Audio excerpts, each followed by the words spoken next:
So without any further ado, I'm going to share my screen and we will check out the text together.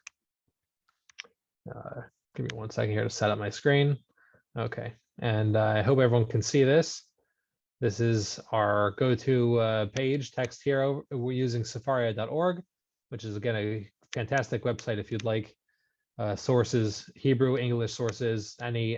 Most of their sources are translated to English also.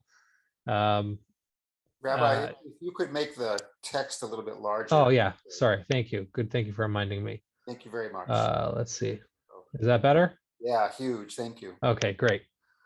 I'm glad I could offer that. So, and just to recap, where we are right now is we are in the intro to the book of Kohelet. So again, King Solomon wrote the book of Kohelet, of Ecclesiastes, as a collection of his wisdom, being the wisest man in history, as we have it in our tradition, the Chacham Mikol Adam, the wisest of all mankind. So he collected all these bits of wisdom, and traditionally it's seen as a very depressing book, but in reality it's actually my argument is that it's actually a very empowering, and it's great for guiding our lives and intentions. So until now we've kind of gone through his intro, where he famously says that the world is again commonly translated as futile, but we're translating it as the world is like steam, and we had a whole bunch of explanations about what that meant. And last week we got into discussing a number of comparisons or parables that he compares life in this world to. So he mentioned that it's like the land that stands forever, even though generations come and go. Life, he compares life to the sun. The sun shines and the sun sets, but it's consistently going around, never changing its course. He compared it to the wind, which spins on itself constantly. And the last comparable that we had was, he mentions that it's like that life is compared to, or is analogous to, the rivers that all empty out into the ocean, but the ocean itself never fills up. So we mentioned last week how these all can be initially perceived as rather depressing ideas, but in reality, the way we're understanding them, they're actually empowering ideas, in the fact that there's different types of human beings, different types of people. There's the people who are consistent in their daily routine. There's people who constantly need novelty and can't get into a rhythm. And both of those people have an opportunity to serve God. Some like the sun that does the same thing every day, and some like the wind that's constantly spinning around. In the same way, there's some people that are like a river, that no matter what they do, it seems to feed other people. It's kind of a thought I had throughout this week when I was prepping this class, is when we mentioned the river last week, that all the rivers empty out into the ocean. There are some people that their entire power, all their energies are spent on helping other people, and that's a work that's never going to be done. As he says over here, "V'hayam," the ocean, einenu malei, can never be filled up. So that's, some people get their energy from giving to other people. I think that there's part of what King Solomon is saying, as we mentioned last week. Part of what he's saying is that no matter what personality you have, there's a place for you in the service of God. And you have purpose to your life, and you're welcome in this process. So this week we're going to be doing verses 8, 9, 10, and 11. Okay, that's Ches, Tes, Yod, and Yod Aleph in Hebrew. And you'll notice the reason why I'm stopping there and focusing on these four is at the end of verse 11, there's a little pei there, the Hebrew letter pei. I'm circling it with my cursor right now, or here I just highlighted it. In texts in Tanakh, throughout the Hebrew Bible, there are these little symbols, the letter pei and the letter samech, Hebrew letters pei and samech, and those indicate that in a actual written version, when it's written on hide, on parchment with ink by a sofer, in an official, in the halachic way of writing a book, a Torah book, there would be a break there.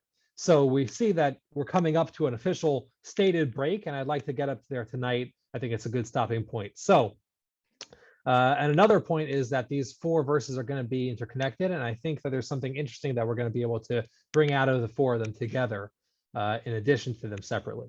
So we're going to start here with verse 8, and as I mentioned in the past weeks, I do not put up the translation because we're focused on offering our own translation over here. We're trying to get to the real meaning of the words, as opposed to a lot of the translations are kind of loose with how they translate the words. So, starting with verse number 8 over here, and if you can see my cursor, it's right over here. In fact, I'm just going to highlight it so that you can all see that. Okay. So, again, it says over here, Kol hadivarim yegeim. All of the things are tiresome. Yoga means tired. We find that actually throughout Tanakh, this idea that Yoga is tired from doing something. So all things are tiresome. They cause tiredness. Lo yuchal ish ledaber. A person is unable to speak. Lo sisba ayin liros. The eye is never satisfied with seeing. V'loi simale ozen mishmoa. And the ears are never full from hearing. Okay?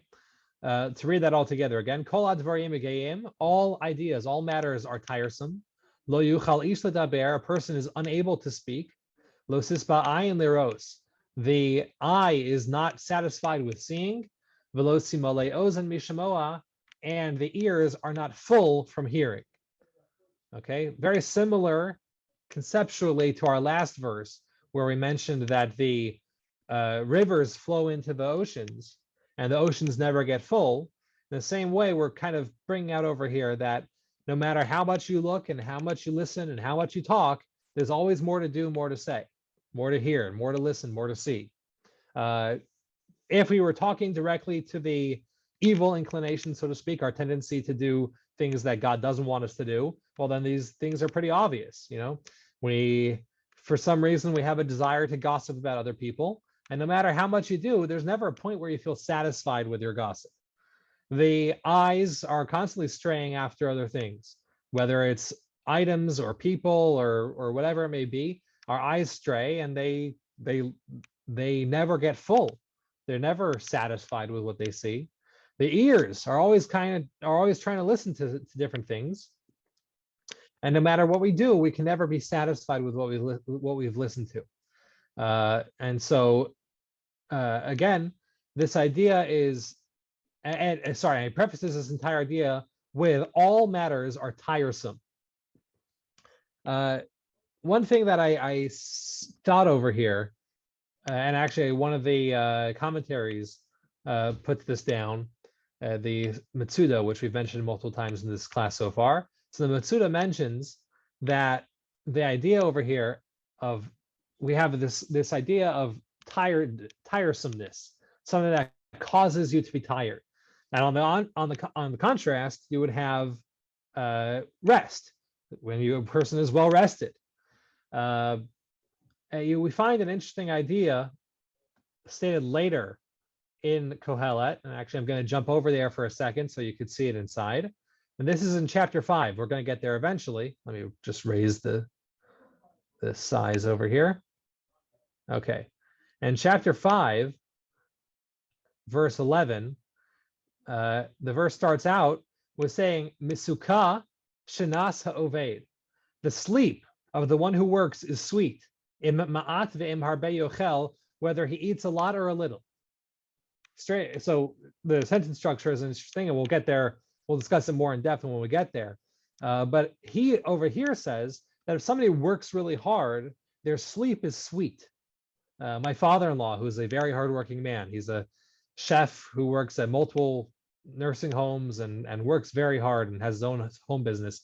He often will pull out this verse because he's always tired at the end of the day. So he says, Metuka, he's Israeli. So he says, Metuka shenat oved. The sleep of one who works hard is very sweet. And on the contrast over here, we have that King Solomon is telling us that all matters are tiresome. So they're not restful, they're tiresome. And in some other places, he's telling you that you can really rest well after you do your hard work. And I think kind of the idea over here is in order for a person to obtain rest, the ability to say I'm ready to put my head down and go to sleep, comes from a sense of accomplishment, a sense of culmination. Rest is a feature of accomplishment. If a person's constantly tired, and everything is tiring them out, that's because they're not getting any satisfaction, any they're not fulfilling their work at any point. It just keeps going and going. So befitting to the rest of the verse over here, if all our life is about talking, is about seeing, is about listening and seeing and trying to gain the world around us, we're never going to be full. We're never going to accomplish anything. Because you'll never speak enough. You'll never say every line that you wanted to say. You'll never see everything that you wanted to see. And you'll never listen to everything that you wanted to listen to, right? Book lovers know this. You never get around to reading all the books that you really wanted to read. So if we're constantly looking for those things that cannot be fulfilled, we're going to be tired. Everything has an aspect of tiresomeness to it. As opposed to somebody who works hard, knows that they put in a full day's work and are ready to sign their name on the day, so to speak. That person is now able to rest, is able to sleep, is able to put their head down at the end of the day and say, yeah, I did put in a good day's work. So we have this contrast. Again, King Solomon, who, this is what he does in the book, is he contrasts things. He's, as we mentioned, and we're going to see it again today in the Talmud, the Gemara mentions in Shabbat, that the rabbis were very confused when they looked at the book of Kohelet, because he says one thing in one place and he says an opposite thing in another place, and that seems to contradict itself. So again, over here he says everything is tiresome, but he also says if you put in the work, then you will be satisfied. You will be able to put your head down to sleep at night. You will be able to enjoy your rest, because again, rest is a feature of accomplishment, of culmination. In looking at Judaism and how we focus our energies, this is an interesting idea. What point can a person say, should a person say, I've done my job for today? You know, growing up, I often got the message from a lot of people that, your work is never done. As a Torah Jew, you always have something that you're supposed to be involved with. And I think that's 100% true. Our lives are surrounded by mitzvot, by opportunities to serve Hashem. As it's one of the go-to example of this is that in halacha, in the Jewish law, there's a preference, and it's dictated in Shulchan Aruch that what you're supposed to do when putting on the shoes is you put your right shoe on, then you put your left shoe on, then you tie your left shoe, and then you tie your right shoe. And there's a whole reason given to it. It relates to the tefillin and how when it comes to tying things, we give primacy to the right, to the left hand, because we tie the tefillin on the left hand. But in general, we favor the right hand in service of God. So we kind of do a little bit of both. We put it on first the right, and then we tie it the left first, because tying the advantage is given to the left foot. So our lives are full of opportunities to serve God. So in a sense, our job is never done. You wake up in the morning, you read Shema, you pray in the morning if you have the opportunity to pray in the morning. And guess what? Your job's not done. You have to pray again in the afternoon. You have to pray again in the evening. Torah study is constant. As we even say in Shema, that these should be the words that you speak, v'dibarta bam, that you should speak in the words of Torah. It's a constant. So in some sense, it never allows you to sleep. It never allows you to rest. But I believe that if you constantly live with that mindset, you're also never going to feel any satisfaction. And that's as much of a danger as not doing the service. So I think part of what King Solomon is informing us at this point is that in setting up your days and in setting up how you do things, it is important to go ahead and to have stated goals and clear stated goals, and be proud of accomplishments when you achieve them. To say by this point, by tomorrow, by a certain time in the future, I plan on having accomplished certain things. And after you accomplish them, feel good about it. You have now put yourself in the category of an oved, somebody who's working, and that person's sleep is sound. That person can sleep with sweet sleep, as opposed again to somebody who is constantly running after things. That could be tiresome. In that vein, the rabbis do teach us that one of the things that we're going to have to answer for when we get to the world to come, one of the 6 questions that they ask you when you get there is, did you set aside time for Torah learning? If you're joining our class right now, you have done exactly that. You've set aside time for Torah learning. Fantastic. And you can answer yes to that question. But I think part of the idea of that is, in order to lead a fulfilling life, setting aside time and saying that time is from here to here, and being okay with closing the book afterwards, and thinking about it and mulling over it, and that itself is an accomplishment and something worth patting yourself on the back for and feeling and celebrating. So that's this verse. I'm going to move already into the next verse because these 4 really are interconnected. Although there's one more point. I'm sorry, I jumped the gun a little bit. One more point I wanted to throw out there is he says that the eye is never satisfied with all it sees, and the ears are never full from all they're hearing. I had to look up the statistics just to make sure, but according to my research from a 2019 report, in 1 day on YouTube, there are 720,000 hours of content uploaded. So again, YouTube being one of the most common used social media platforms, and each day there are 720,000 hours of content uploaded, which means that in order to watch that amount, you would have to watch YouTube straight for 82 years to watch 1 day's worth of uploads on YouTube.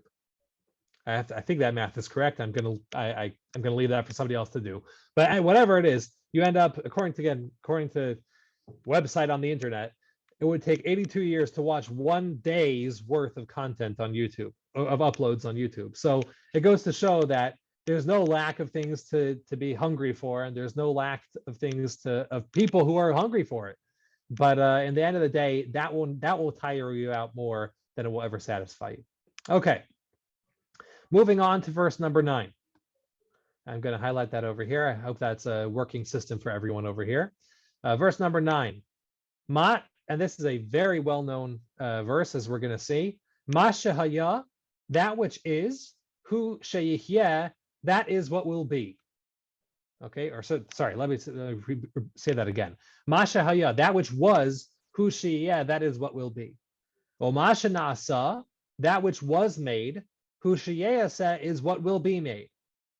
V'ein kol chadash tachas hashamesh, and there is nothing new under the sun. So that's probably a phrase that most people are familiar with. There's nothing new under the sun. This is the source for it. Again, King Solomon telling us that which was will be, that which was created will be created in the future, and there's nothing new under the sun. So again, let me just read the verse one more time altogether. Masha haya hu sheyeh, that which was will be. Umasha nasa, that which was made. Hu sheyaseh, that will be made. Ve'ein kol chadash tachas hashamesh, and there's nothing new under the sun. Now we saw before, in general, the term under the sun is referring to worldly things, as opposed to the term over the sun, which is never actually used but is insinuated. Over the sun would refer to anything that is godly, that is holy. So there's nothing new in the realm of physicality, this world. However, there are new things in brewing in the world of holiness. So on this point, I thought it was interesting.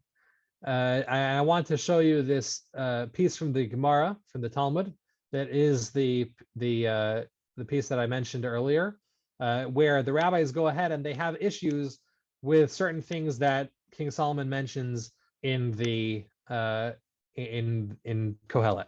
And one of the things, let me raise the font size. One of the things that he mentions is that you should fight with a silly person, with somebody who's foolish. And so the Gemara asks the Gemara asks, doesn't he say elsewhere that you shouldn't be willing to go get into altercation with a foolish person? And he says, well, it depends on what the context is. And the rabbis say that when it comes to divrei Torah, with words of Torah, of wisdom, then it's appropriate for a person to have an altercation, to actually get into it with a foolish person. And so the Gemara says that Rabbi Gamliel, I'm not going to read the Hebrew, the Aramaic actually, I'm not going to read the Aramaic, but I'll just translate it outside, that Rabbi Gamliel was sitting and he was explaining the verse that said, and he was explaining verses in the Torah. And he said, Asida, eventually a woman will give birth every day, meaning in the future when the world is in its state of perfection, women will be able to give birth in one day. As the verse states, that she will give birth and she will get pregnant and give birth at once. Okay, and it says that there was a student who made fun of him, who was making fun of Rabbi Gamliel, who was a great teacher. And he said, what do you mean? Our verse in Kohelet says, Ein kol chadash tachas hashamesh. There's nothing new under the sun. So how could it be that a woman will give birth in one day? So he said, so Rabbi Gamliel turned back to me. He said, let me go and I'll show you that there already does exist such a thing in this world. And he showed him a chicken, because chickens lay eggs every day. And so you see that there is some sort of existence of such an idea in this world already. And that allows for such a thing to exist in the future. Same thing with the next thing. Rabbi Gamliel was sitting and again was expanding on a verse. And he says that eventually trees will bear fruit every day. As it says, that it will raise its branch and make fruit. Just like a branch exists every day, fruit will also be born every day from the tree. And again, the student makes fun of him. I don't know if it's the same student. It sounds like it's the same student. And he says, doesn't it say there's nothing new under the sun? To which he replies, let me show you such a thing in this world. And he went and he showed him the caper bush. I guess caper bushes, well, my understanding is caper bushes have multiple fruits that they give off. There's the fruit, the caper berries, but there's also the leaves are edible and some other part of it is also edible. And therefore, you can harvest something from a caper bush at any season, is my understanding. One last story of the same idea. Rabbi Gamliel was sitting and was expanding on the verse, and he said that eventually the land of Israel will give forth entire loaves of bread. The land will just grow loaves of bread on a tree, and also these fine wool garments. And he gives a source from a verse. And again, the student laughs at him and says, doesn't it say that there's nothing new under the sun? To which he says, I'll go and I'll show you that such a thing exists. And he showed him mushrooms. Okay, that mushrooms are like a loaf of bread growing out of the ground. It's like a humongous mushroom could grow out of nothing in overnight. And when it comes to garments, his source was from the it's like a film or some sort that grows around the palm tree. In fact, if you when you buy a lulav, often you will find a brown kind of cakey substance on it that is called Korah in Hebrew. I don't know what its name is in English, but that's what he's referring to over here. So it's like a felt-like substance almost. So you see that such a thing exists in this world. I'm going to jump back into our text over here. So an interesting thing that you see from this this passage in the Talmud is that although it's true that there's nothing new under the sun, we may not be able to perceive right away where the new things are found, so to speak. Meaning, we're going to see that there's plenty of new things. Since the times of King Solomon, plenty of new things have shown up. There's electricity. I mean, to do the obvious ones. We have the internet. We've got a million different things that never existed in the days of King Solomon. He's telling us nothing new under the sun. But in reality, we have to understand that perhaps this verse has to be understood a little differently. Again, I can't put it myself exactly what that would be, but everything that exists now has some sort of predecessor, has some hint to it in the creation that is not new, so to speak. I'm going to directly move into the next verse because they tie together. They're very, in fact, you can't really read one without the other. So I'm just going to go directly into the next verse, and then we'll look at the two of them together. And he says in verse number 10 over here, Yesh davar, there are some things, sheyomar, that a person will say, Re'ezeh chadashu, look at this, it's brand new, it's a new thing. Like I was saying, electricity, the internet, trains, superhighways, whatever. Nevertheless, kivar haya la'olamim, it was always around. Asher haya lamilafanenu, all the worlds, literally, but really all the generations, all the period of time that precedes that, it was around. Okay, to read it all together again. Yesh davar, there are some things, there is a thing, let's say, to be more accurate. Sheyomar eza chadashu, that someone will say is a new thing. But the response to that is, kivar hayala olamim, it always was there, asher hayam elfanenu, in all the time preceding this. Okay, so again, to read the two verses together, he says, all that was will continue to be in the future. All that was made will be made in the future. There's nothing new under the sun, meaning anything that exists now has some predecessor and previously in history. You're going to tell me that there's something that's brand new? It always existed. It was always there, one way or another. It was always there. And again, as we saw from the passage in the Talmud, literally, not necessarily, right? The old joke that they used to say that how do you know that the ancient Hebrews had cell phone technology? Because when in all the excavations throughout the land of Israel, they never found telephone wires. So they must have had cell phone technology, right? That's the old joke that they say. Obviously, it's a joke. They didn't have cell phones, but so it doesn't mean, or I'm assuming King Solomon's not telling us that, yeah, if cell phones exist in 2021, they existed sometime previously in history. I don't think that's what he means, but perhaps the philosophies behind it, the energies behind it, the human nature that drives it, those things are always around. And there's some comparative item somewhere in the creation that always exists. In the same way how a loaf of bread coming out of the ground, you're right, that's something that you will not be seen before the future times. However, the fact that mushrooms pop out of the ground in one shot and just appear overnight, that's enough for us to say, see, this thing exists in this world. And again, the response then to anybody who says, hey, look at this, King Solomon didn't know about this, he's saying they did exist in some degree. Okay.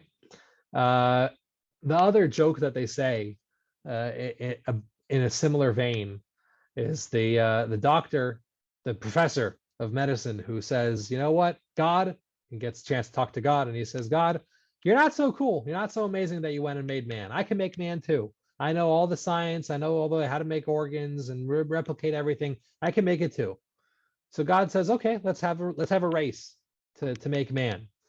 So the doctor starts going and setting up all the things, and he grabs a bunch of dirt and all these things, and God turns to me and he says, hey, get your own dirt, right? You want to make man, make it with your own dirt.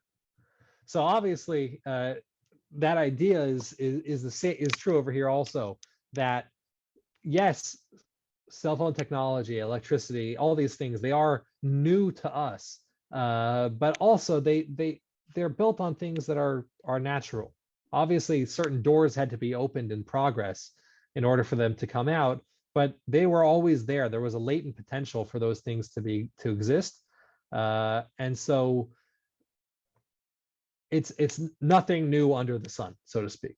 I'm always fascinated. I'm blown away by the fact that I don't get it how they figured out that by mining silicon, you'll be able to create chips. And how do you put information into silicon? It's a rock, and somehow they put information. I'm a little unknowledgeable on that point exactly of how the technology works, but it blows my mind that a rock, an element, to put it more exact, an element can contain information, and by soldering this over here and putting that wire over there, we got all the it boggles my mind for such a thing. And again, it's not new.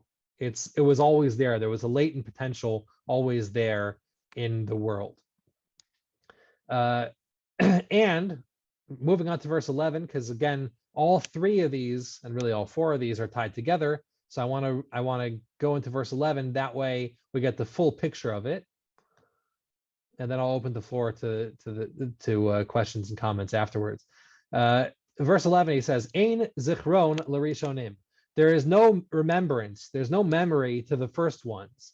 V'gam la'acharonim sheyihu, and also to the later ones that were. Lo yihya lahem zikaron. They do not have any memory. Im sheyu la'achrona, for that which comes at last. So very strange sentence structure that he goes through over here. Again, to read it all together, there ain't zichron l'rishonim. There's no memory to the original ones. V'gam la'acharonim sheyihu, and also to the later ones that will be. Lo yihya lahem zikaron. They will not have any memory. Im sheyu la'achrona, with that which happens in the end. Okay, so reading all three of these verses together, you have King Solomon saying, nothing new under the sun. Everything was always there. You're going to tell me something was there. You're going to tell me something's brand new. It's not brand new. It was always there also. And why doesn't anyone remember it? Because people don't have good memories. Now, again, with the way we're understanding is that's not a literal people don't have good memories, but no one was able to recognize it until now, perhaps. Maybe this idea was always there, but people just never realized it. People never had the opportunity to really search through and get that information and pull it out of creation. So fine, that happens. We are sometimes missing the abilities to access a piece of information, but the information, the truth is always there. It remains there, and it is always, and it's not going anywhere. So there's nothing new under the sun. And even though no one else remembers this ever happening, it does happen. Just sometimes people forget about it. I'm a history junkie. I love history, and it's amazing to see history repeating itself over and over again, and countries and all sorts of people making the same mistakes and going through the same motions over and over again. And, obviously politically, each side holds that they're the ones who are not rejecting history, but in reality, that's something that constantly keeps going. People say we're living in unprecedented times. It's not true. Even though, the times of COVID, for example, are very new to us, for example, but they're not new. This has happened before. It's happened on much larger scales than this. I mean, I always joke, not really a joke, but I always tell people, like, for a pandemic, for a plague, to use the old word, we got off pretty scot easy. We had a vaccine within a couple months with before the end of the year that it came out.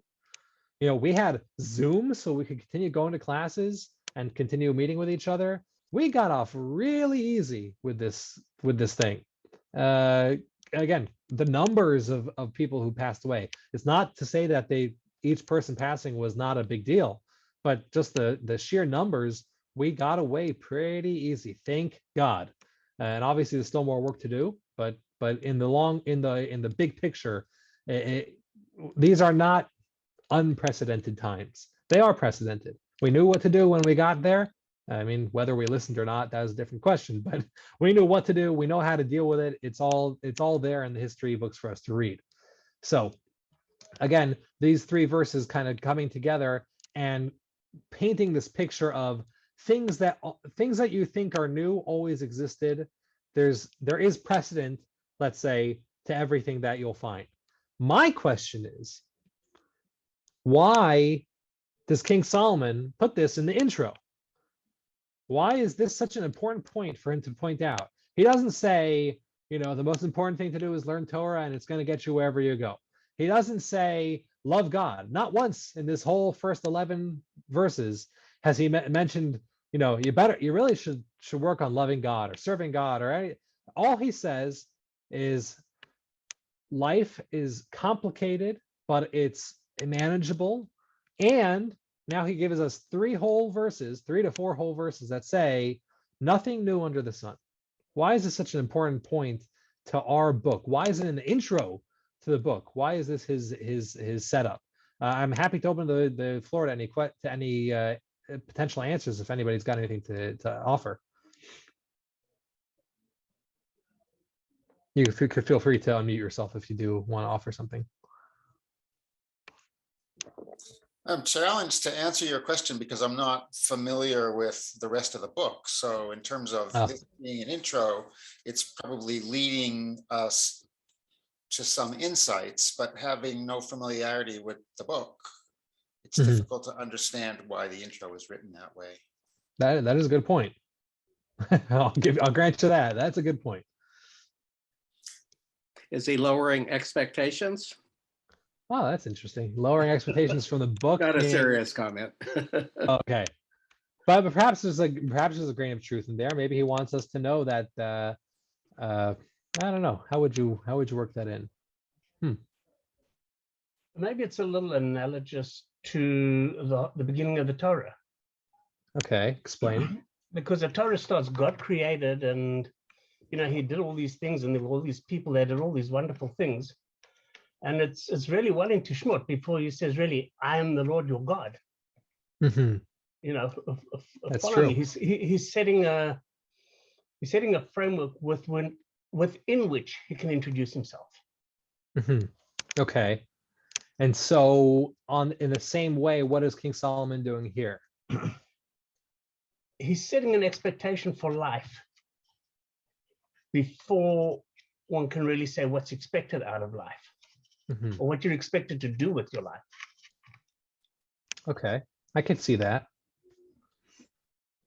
That's an interesting idea. So to put it together, he's saying that in your life, in as we're going to be discussing, what are the expectations of a person in this world? What is the proper way, so to speak, for a person to go? It's important to recall that that perhaps maybe your experiences aren't new experiences. Even though each individual is an individual, but what they experience is not like is not something that no one's ever experienced before. Right. Yeah, I think that's a very good point. It ties into a little bit with what I was thinking. I was discussing this earlier today with Rabbi Skolnick. I don't know if everyone here knows Rabbi Skolnick, but he's a member of the Kollel here, and also the rabbi of Avad Achim. So he mentioned to me, he was thinking, or we were thinking together really, that part of what King Solomon may be trying to do over here is telling us that the truths that he's going to be portraying in this book are eternal. You don't want to look back. You don't want to look at this book and say, you know what, this was written, a couple thousand years ago. It's not true nowadays. Doesn't have any place nowadays. And King Solomon's really telling us, no, I'm going to be telling you things that are eternal. They're always going to be true. You're going to tell me life is so different nowadays, it just cannot compare. It's not true. Kvar hayal olamim, as he says over here. It was always like that to some degree or another. As we said, from the Talmud and Shabbat, it's not necessarily a carbon copy, but it's something similar. There's precedent to what you're experiencing. So like Steve is saying, there's something that he's setting up the book to tell you that this is a guidebook for everyone at every period of time. You will gain something from this no matter where you are in history. So yeah, that seems to be at least at first glance what King Solomon is trying to do over here with these. I'm going to say these. Really, it's these 3 verses. So again, by saying that there's nothing new under the sun, that which looks to appear novel is in reality always existed, and the only reason why people don't remember it is just because their memories are faulty. Societal memory is faulty, so to speak. So those are that is going to now lead us to say that the rest of this book has a purpose and is not just the bumblings of an old king, a couple thousand years ago. These are things that through proper investigation into the human experience, King Solomon has determined these are things that are timeless and will always stick with us. Okay. If anybody has any questions, I'm happy to open up the floor. We are at time, so if you feel like you want to log off, feel free to. And have yourself a happy Hanukkah. I'll stick around for another minute or two to answer any questions if anybody has any.